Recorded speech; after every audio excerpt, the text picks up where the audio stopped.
The water is rising. Darkness falls. Then it receded.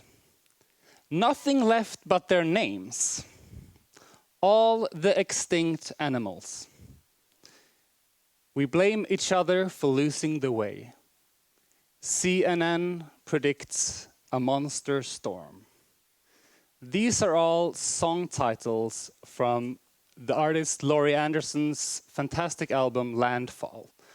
And she wrote this album from her experience of Hurricane Sandy, New York City, 2012. And in Malmö, the water level is expected to have risen 30 centimeters by the end of the century. Wealth inequality is rising. The poorest half of the global population is possessing 2% of the total, whereas the richest 10 own 76% of all wealth. When it comes to income, the richest 10 of the global population currently takes 52% of it, whereas the poorest half of the population earns 8.5% of global income. A planet with ecosystems reaching their boundaries and societies that foster inequality is, what is it? A word that comes to mind is unsustainable, to say the least. So why is this all relevant for a community of people from public sector, universities, companies and large corporations? Because we care. We care about people, we care about equality, we care about the planet, we care about life. And we believe and understand that we're in this together. And for us, to have anything means that we need to share. That the way forward is more collaboration, more responsibility for the outcomes of our actions, more care, and maybe more commenting that we'll hear more about a little bit later. My name is Martin. I work at Media Evolution, and I will guide you through this morning. We have 3 amazing speakers for you. We're super excited. We have artist Mariella Ottosson, architect and philosophical designer Grettve, and economist Guy Standing.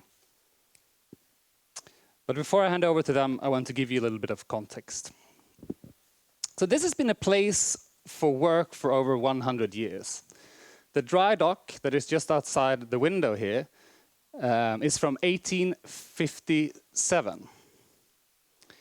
And we've been the guardians of this place for 10 years, building and fostering a community-based place for work. And one thing that we want this place to be is a place for intellectual conversations like this, but also emotional reactions to the realities that we're facing. So earlier this year, we applied for some funds from Sweden's innovation agency Vinnova to create a futures prototype. An arts installation that imagines what work in this place could be like in some 100 years from now. Today is the finissage of that art installation. So before you leave, please take a moment. It's the big thingy outside of our office. There's video pieces, there is things to explore, there is a fantastic audio piece that operates through an FM system, headphones, specially bought for this occasion. So we can have so later on we can actually have one of these sort of discos where everybody has their own headphones, silent discos.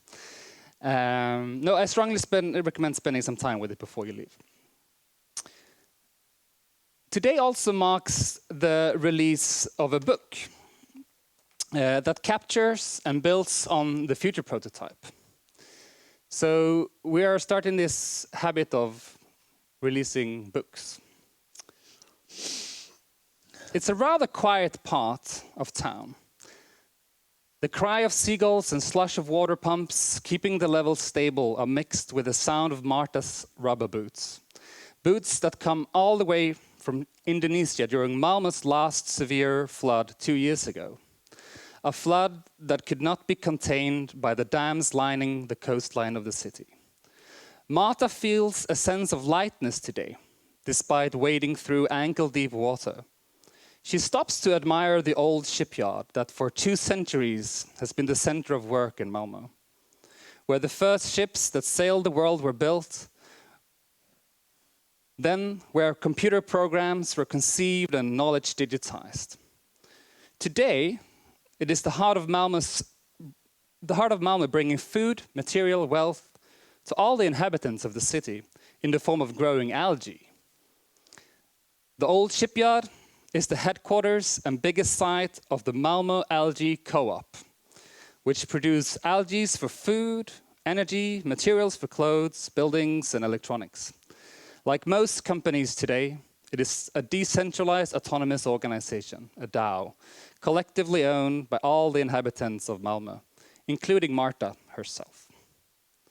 And if you use those FM headphones, you'll hear Marta speak to you from 100 years from now. So please take the opportunity to do this. So these were the first words in the preface of the book. And the good news is that we have 3 authors that has written chapters in the book with us today.